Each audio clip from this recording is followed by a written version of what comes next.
قریب ہی ایک جنگل تھا جسے مہابن یعنی عظیم جنگل کہتے تھے، جہاں نگرودھا رام نام کی ایک جگہ تھی۔ آبادی تو کوئی نہیں تھی، لیکن یہاں برگد کا ایک نہایت شاندار درخت تھا۔ جب نگرودھا رام آباد تھا تو یہاں میلہ لگتا تھا اور آس پاس کے لوگوں کی بہت اچھی تفریح ہو جایا کرتی تھی۔ جنگل پھیلتا چلا گیا اور برگد کا درخت بھی اسی جنگل میں چھپ گیا۔ صدارت کو مہابن کی یہ جگہ اور برگد کا سایہ پسند آیا۔ اس گھنے درخت کے نیچے بیٹھا ہوا آدمی باہر سے نظر نہیں آتا تھا۔ آج کل یہ جگہ بہار کے شہر گیا میں موجود ہے اور اسی وجہ سے شہر مقدس کہلاتا ہے۔ رات کے پچھلے پہر جب محل کا ہر شخص سویا ہوا تھا اور ہر طرف سناٹا طاری تھا، صدارت نے بستر چھوڑ دیا۔ یشودا کے سرہانے کھڑے ہو کر کچھ دیر اس کی شکل دیکھتا رہا اور اس کے بعد سوئے ہوئے راہل کے پاس آیا اور اس کے معصوم چہرے پر نظریں گاڑے دیکھتا رہا اور پھر چپ چاپ محل سے نکل گیا۔ وہ پیدل چلتا رہا۔ رات کے گھپ اندھیرے میں نگرودھا رام کے برگد کے نیچے پہنچ گیا۔ وہ اپنے ساتھ ضروریات زندگی کی کوئی چیز بھی نہیں لایا تھا۔ کھانے پینے کی بھی کوئی فکر نہیں تھی، کیونکہ اس کے خیال میں یہی چیزیں اس کی جستجو کی راہ میں رکاوٹ تھیں۔ وہ برگد کے درخت کے نیچے آنکھیں بند کر کے بیٹھ گیا۔ کئی دن کے فاقوں کے بعد اسی جنگل سے کچھ کھا پی لیتا۔ اسی جنگل میں 5 سادھو اور بھی تھے، انہیں بھی کسی کی تلاش تھی۔ کس کی تلاش تھی، اس سے صدارت بھی لا علم تھا، اور یہ 5واں سادھو بھی۔ صدارت کی گمشدگی کی خبر عام ہوئی تو راجا شدھودھن نے اس کی تلاش میں آدمی چھوڑ دیے۔ یہ تلاش کرنے والے وندھیا چل کے پہاڑی غاروں تک میں صدارت کو تلاش کرتے آئے۔ یہاں وہ دونوں عالم سادھو موجود تھے جن سے کئی سال تک صدارت نے تعلیم حاصل کی تھی، اور اس نے یہیں ویدوں کا مطالعہ کیا تھا۔ دونوں عالم پنڈتوں نے انہیں بتایا کہ راجکمار صدارت ان کے پاس آیا تھا، مگر پھر وہ کہاں چلا گیا دونوں کو نہیں پتا۔ مہابن کے 5ویں سادھو کو صدارت کی اصل حیثیت کا علم ہوا تو یہ بھی صدارت کے پاس پہنچ گئے، لیکن ان 5 کو معلوم نہیں کیوں یہ یقین تھا کہ راجکمار صدارت اب ان 5 سے پہلے گیان دھیان میں اعلیٰ مقام حاصل کر لے گا، اور پھر یہ 5 اس کے چیلے بن کر اس کی تربیت حاصل کریں گے۔ مہابن کے 5 سادھوؤں کو صدارت کی اصل حیثیت کا علم ہوا تو یہ بھی صدارت کے پاس پہنچ گئے اور اسی برگد کے سائے میں تپسیا کرنے لگے۔ لیکن ان 5 کو معلوم نہیں کیوں یہ یقین تھا کہ صدارت ان 5 سے پہلے گیان دھیان میں اعلیٰ مقام حاصل کر لے گا، اور پھر یہ 5 اس کے چیلے بن کر اس سے تربیت حاصل کریں گے۔ اب یہی سادھو صدارت کے لیے کھانے اور پانی کا انتظام کرتے تھے۔ کئی دن تک نہ کھانے کا یہ اثر ہوا کہ صحت جواب دینے لگی، اور 2 سال میں نوبت یہاں تک پہنچی کہ صدارت ہڈیوں کا ڈھانچہ رہ گیا، اس کے حواس بھی جواب دے گئے اور چلنے پھرنے کے لائق بھی نہیں رہا۔ اس کمزوری میں وہ کسی سے لو بھی نہیں لگا سکتا تھا۔ نتیجہ 0 تھا۔ اپنا سب کچھ گنوا دینے کے بعد بھی وہ کچھ حاصل نہیں کر سکا۔ اندر بدستور تاریکی تھی، اور آخر وہ اس نتیجے پر پہنچ گیا کہ بلا وجہ فاقوں سے وہ کچھ حاصل نہیں کر پائے گا، ہاں اپنا نقصان ضرور کر لے گا۔ کسی لمحے یہ سوچ کر اسے بڑی شرمندگی ہوتی کہ یشودا، راہل، محل کے عزیز رشتہ دار، کھانا پینا اور آبادی کو چھوڑنے کے بعد اسے کیا حاصل ہوا، بس یہ کہ اس کے حواس خمسہ بھی جواب دینے لگے، اس کی یکسوئی بھی ختم ہو گئی۔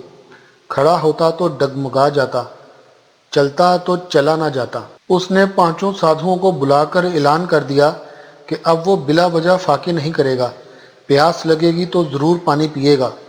5 سادھوؤں کو اس اعلان سے بہت دکھ پہنچا، اور انہیں اندازہ ہو گیا کہ محل کا یہ راجکمار بھوک پیاس کی شدت برداشت نہیں کر سکتا۔ اب یہ کسی بھی وقت اپنے محل واپس چلا جائے گا، راج پاٹ اور بیوی بچوں میں دل لگائے گا۔ وہ صدارت کا ساتھ چھوڑ گئے اور صدارت تنہا رہ گیا۔ وہ مایوس نہیں ہوا تھا، اسے یقین تھا کہ وہ جس کی تلاش میں ہے اسے ضرور پالے گا۔ غور و فکر اس کی عادت بن گئی تھی اور وہ آہستہ آہستہ اس نتیجے پر پہنچ گیا کہ انسان بذات خود کچھ بھی نہیں ہے، یہ کسی کل کا معمولی سا جز ہے۔ یہاں وہ ہندوؤں کے مسئلہ تناسخ سے اتفاق کر رہا تھا۔ انسان کسی کل کا جز ہے جو الگ ہونے کے بعد ذلیل و خوار اور مصائب میں گرفتار مارا مارا پھر رہا ہے، اور یہ اس وقت تک پھرتا رہے گا جب تک بالکل پاک و صاف نہ ہو جائے۔ جب تک گناہ کرتا رہے گا اس وقت تک اس کو نجات حاصل نہیں ہوگی۔ جب بالکل پاک صاف ہو جائے گا تو کل کا یہ ٹکڑا کل سے پیوست ہو کر آواگون کے چکر سے نجات پا جائے گا، جسے ہم اس جز کی دائمی موت کہیں گے۔ صدارت اسے نجات کہتا ہے اور ہم مسلمان اسے دائمی موت۔ جس طرح سمندر میں ایک قطرہ گر جائے تو اس کی اپنی شخصیت اور اپنی حیثیت فنا ہو جائے گی۔ بہرحال صدارت ایک ایسی چیز تلاش کرتا رہا جسے پا لینے کے بعد اس کے پانچوں حواس اس دن ہی سے کام کرنے لگیں گے۔ اس حال میں تقریباً 7 ہفتے اور گزر گئے۔ اس دوران یشودا اور راہل کو بھی پتہ چلا کہ ان کا رات کے اندھیرے میں ساتھ چھوڑ دینے والا شوہر اور باپ برگد کے نیچے موجود ہے۔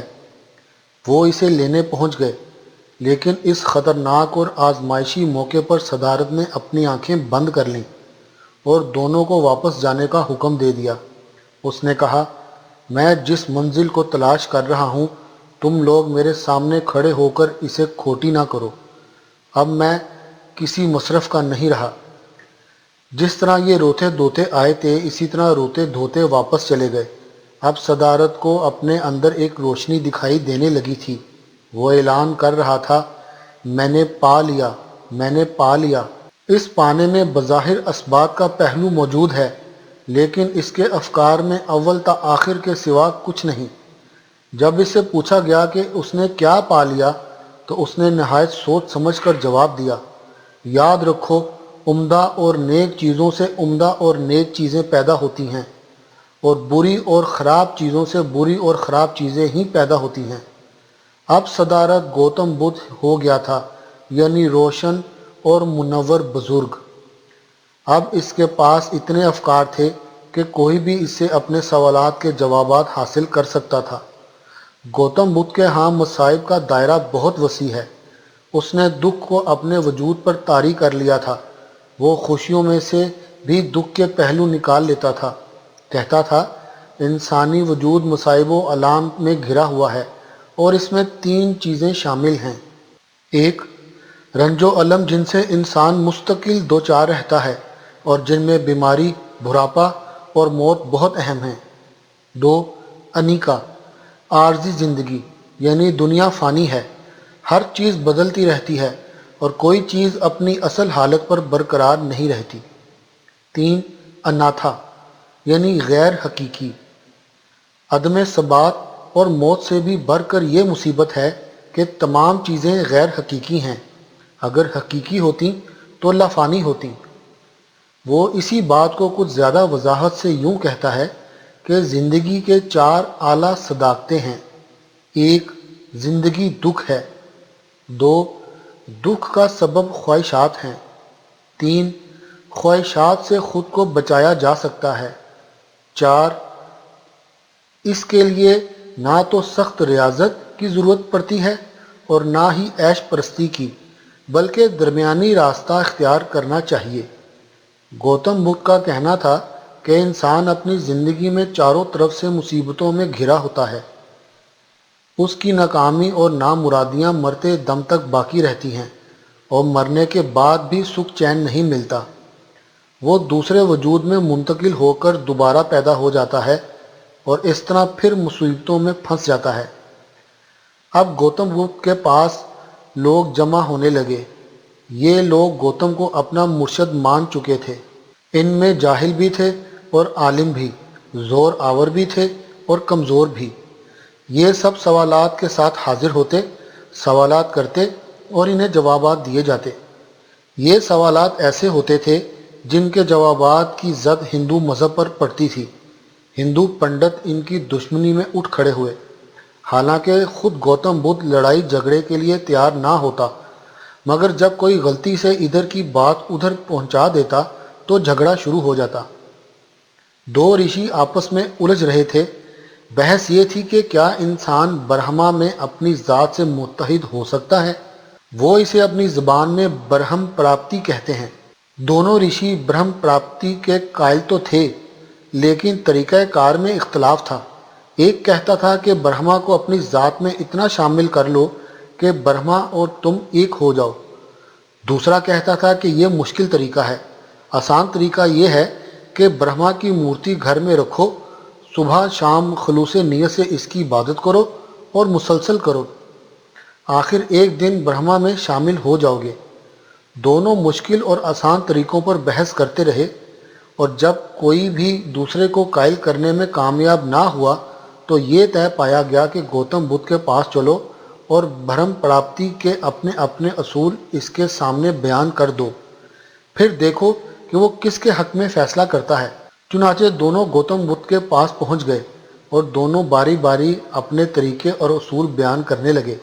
گوتم بدھ دونوں کی باتیں بہت توجہ سے سنتا رہا اور کچھ دیر بعد دونوں سے پوچھا، سنگھیو، جس برہما کی ہستی سے تم اپنی ہستی کو متحد کرنا چاہتے ہو وہ کہاں رہتا ہے؟ دونوں نے ایک ساتھ جواب دیا، کچھ پتہ نہیں۔ گوتم نے دوسری بات کہی، اگر تم دونوں میں سے کسی کی اس سے ملاقات ہو جائے تو اسے میرے پاس ضرور لانا۔ ایک نے جواب دیا، وہ بھی کوئی آدمی ہے جو کسی گلی کوچے میں مل جائے گا؟ گوتم بدھ نے کہا، چلو نہیں ملے گا تو نہ ملے، مگر جب بھی وہ دکھائی دے اس کا نقشہ ذہن میں ضرور محفوظ کر لینا۔ ایک رشی نے جواب دیا، وہ کہیں نظر بھی نہیں آئے گا۔ گوتم نے پوچھا، تب پھر تم دونوں کس طرح اس سے اتحاد کی خواہش رکھتے ہو؟ دونوں رشی برا مان گئے۔ ایک نے کہا، اگر میں یہ کہوں کہ میں نے برہما کو دیکھا ہے اور اس کے مسکن سے بھی واقف ہوں تو تم کیا کہو گے؟ دوسرے نے کہا، ہم برہما کو محسوس کرتے ہیں۔ گوتم بدھ نے دونوں کو سمجھایا، تم دونوں سورج کو نکلتے ڈوبتے دیکھتے ہو؟ دونوں نے جواب دیا، بالکل دیکھتے ہیں اور اس کی گرمی محسوس کرتے ہیں۔ گوتم نے پوچھا، اب تم یہ بتاؤ کہ کیا تم سورج کی ذات سے متحد ہو سکتے ہو؟ دونوں نے جواب دیا، یہ کس طرح ممکن ہے؟ سورج کے ساتھ تو کسی کا بھی اتحاد ممکن نہیں ہے۔ گوتم نے پوچھا، کیوں، اس کی کوئی خاص وجہ؟ ایک رشی نے کہا، وہ ہم سے بہت دور ہے اور فطرتاً انسان سے مختلف ہے۔ گوتم بدھ نے مزید کہا، یعنی انسان برہما کے مسکن اور اس سے کوئی واقفیت نہیں رکھتا، اس کی فطرت کو بھی نہیں جانتا، اور یہ بھی نہیں معلوم کہ برہما مغرور، متکبر، کینہ پرور اور غسیل ہے یا خوش اخلاق، نرم خو، شفیق اور حلیم۔ ایک رشی نے جواب دیا، برہما قادر مطلق ہے اور اس کی ذات حسد، غرور اور کینہ پروری سے دور ہے، وہ بالکل پاک ہے۔ گوتم بدھ نے کہا، اب یہ بتاؤ کہ تم دونوں برہما سے اتحاد پیدا کرنے کی تدبیریں کیوں کرتے رہتے ہو؟ حالانکہ میں وثوق سے کہہ سکتا ہوں کہ برہما میں یہ عیب موجود ہیں۔ معلوم نہیں کیوں دونوں رشیوں کو بھی اقرار کرنا پڑا کہ برہما میں یہ سارے عیب موجود ہیں۔ گوتم بدھ کو ہنسی سی آ گئی اور کہا، اب میں یہ کہتا ہوں کہ برہما میں تمہارے بیان کردہ عیوب نہیں ہیں، جبکہ تم دونوں میں یہ عیب ضرور پائے جاتے ہیں۔ اب دونوں کو یہ اقرار کرنا پڑا کہ واقعی برہما میں تو یہ عیوب موجود نہیں ہیں، لیکن ان کی ذات میں موجود ہیں۔ گوتم بدھ نے کہا، تو اب تم دونوں خود ہی فیصلہ کرو کہ ایک گناہ گار ذات دوسری عیوب سے پاک ذات کے ساتھ کس طرح اتحاد کر سکتی ہے؟ گوتم بدھ نے بظاہر نور حاصل کرنے کے بعد نئی تعلیمات دینا شروع کر دی تھیں، مگر وہ اپنشتوں کی تعلیمات سے نجات حاصل نہ کر سکا۔ اس نے دونوں برہموں کی شاگردی میں جو کچھ پڑھا تھا اس نے ان میں رد و بدل تو کی تھی، لیکن ہندوؤں کے علوم سے وہ بالکل نجات حاصل نہ کر سکا۔ اب اس کے پاس لوگ جمع ہونا شروع ہو گئے تھے۔ ان جمع ہونے والے لوگوں کو ان کی زبان میں سنگھی کہتے تھے، یعنی گوتم بدھ کے ساتھ رہنے والے، جس طرح حضرت مسیح علیہ السلام کے ساتھ رہنے والے حواری کہلائے، اور رسول اللہ صلی اللہ علیہ وآلہ وسلم کے ساتھ رہنے والے اصحاب۔ نندا اور منگلا گوتم بدھ کے خاص سنگی تھے۔ یہ لوگ گوتم بدھ کے ارشادات اپنے حافظے میں محفوظ رکھتے تھے۔ کبھی کبھی گوتم بدھ کی نہ سمجھ میں آنے والی باتوں کو یہ دونوں سوال و جواب کر کے وضاحت حاصل کرتے تھے۔ جس طرح گوتم سے پہلے لفظ روح مبہم اور غیر واضح تھا، اسی طرح اب گوتم کے لیے یہ لفظ غیر واضح تھا۔ اس کی حالت عجیب تھی کہ وہ نہ تو روح سے انکار کر سکتا تھا اور نہ اقرار، اس لیے وہ اپنے ماننے والوں کو بھی روح کے عدم اور وجود کے چکر سے دور رکھنا چاہتا تھا۔ نندا کی موجودگی میں کسی بھکشو نے گوتم سے پوچھا، کیا روح کا وجود ہے؟ گوتم نے کوئی جواب نہ دیا اور منہ پھیر لیا۔ بھکشو دوسری طرف جا کر کھڑا ہوا اور سوال کیا، کیا روح کا کوئی وجود ہے؟ گوتم نے پھر کوئی جواب نہ دیا اور سر جھکا کر بیٹھ گیا۔ بھکشو نے کہا، آپ میرے سوال کا جواب کیوں نہیں دیتے؟ گوتم نے جواب دیا، جا اپنا کام کر، ان سوالات کے جوابات سے تجھے کوئی نئی بات معلوم نہیں ہوگی، اس لیے ان پر غور کرنا فضول ہے۔ بھکشو مایوس اور نامراد چلا گیا۔ نندا پاس ہی موجود تھا۔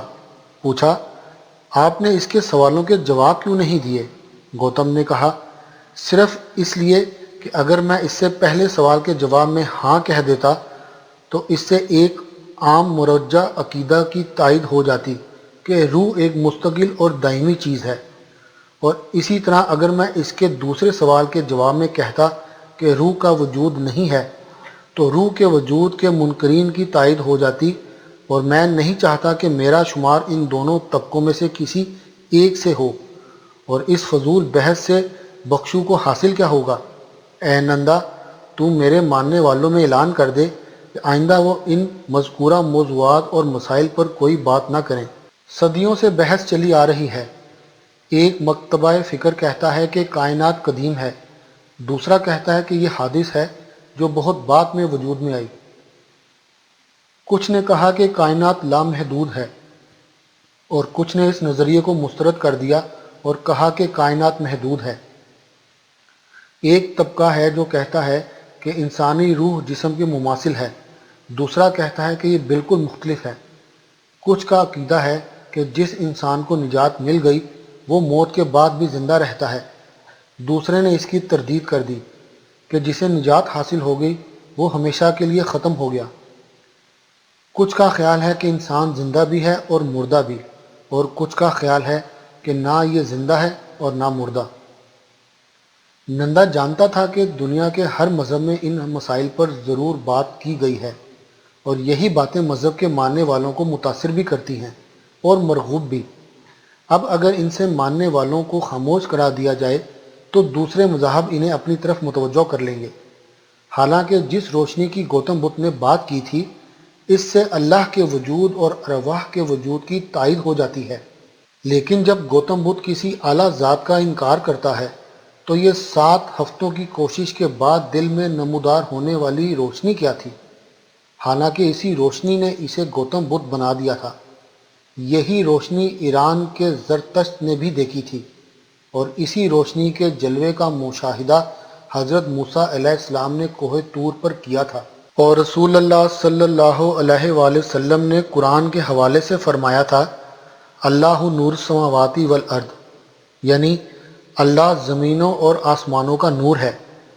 گوتم نے جس نور کا ذکر کیا تھا اس کی وضاحت وہ خود بھی نہیں کر سکا۔ قرآن کریم میں آیا ہے، جب خدا چاہتا ہے کہ کسی کا قلب اسلام کے لیے کھول دے تو لوگوں نے آپ صلی اللہ علیہ وسلم سے پوچھا، یہ تو شرح صدر کے لیے آیا ہے، تو اس قلب کے کھول دینے کا مفہوم کیا ہے؟ آن حضرت صلی اللہ علیہ وآلہ وسلم نے فرمایا، وہ ایک نور ہے جس کو اللہ تعالیٰ دل میں ڈال دیتا ہے۔ آپ صلی اللہ علیہ وآلہ وسلم سے پھر سوال کیا گیا، اس کی علامت کیا ہے؟ تو آپ صلی اللہ علیہ وآلہ وسلم نے جواب دیا، دنیا سے منہ پھیرنا جو دار غرور ہے، اور عاقبت کی طرف رجوع کرنا جو دار پائیدار ہے۔ ایک دوسری جگہ آن حضرت صلی اللہ علیہ وآلہ وسلم نے فرمایا تھا، اللہ تعالیٰ نے خلقت کو اندھیرے میں پیدا کیا پھر اس پر اپنا نور چھڑکا۔ اس نور سے حقائق کو طلب کرنا چاہیے، صرف دلائل عقلیہ کافی نہیں ہیں۔ امام غزالی رحمۃ اللہ علیہ نے اس کی وضاحت کرتے ہوئے کہا، نور ایک ایسا ذریعہ علم ہے جو عقل کے بعد پیدا ہوتا ہے۔ ان وضاحتوں کے بعد گوتم بدھ کی طرف آئیں تو وہ یہ کہتا نظر آتا ہے کہ ان چیزوں پر یقین کرنا یا انکار کرنا اخلاقی زندگی کے لیے بالکل غیر ضروری ہے۔ گوتم کے نزدیک حیات بعد الممات اور خدا پر یقین کرنا بالکل غیر ضروری ہے۔ وہ کہتا تھا کہ اخلاقی زندگی کے لیے نہ خدا کی ضرورت ہے اور نہ انسانی خودی کی، کیونکہ موت کے بعد کے مسائل کی بنیاد کسی قطعی شہادت پر مبنی نہیں۔ اس لیے ہر شخص اپنے ذوق کے مطابق ایک نظریہ قائم کر لیتا ہے۔ اپنی ان باتوں کی وضاحت کے لیے گوتم نے ایک ہاتھی کو اس طرح کھڑا کیا کہ دیکھنے والے اس کے پورے وجود کو ایک نظر میں نہ دیکھ سکیں، اور دیکھنے والے وہ لوگ تھے جو ہاتھی سے واقف نہیں تھے۔ کچھ کو ہاتھی کے پاؤں دکھائی دیے تو انہوں نے کہا کہ یہ تو کوئی ستون ہے، کچھ کو کان دکھائی دیے تو انہوں نے جواب دیا یہ تو پنکھا ہے۔ اس کے بعد ہاتھی کے پیٹ سے پشت تک کے حصے کو دکھایا تو لوگوں نے وثوق سے کہہ دیا کہ یہ دیوار ہے، اور جب پورا ہاتھی ان کے سامنے کھڑا کر دیا گیا تو وہ حیران رہ گئے اور کہا اس حقیقت تک تو وہ کبھی بھی پہنچ نہیں سکتے تھے۔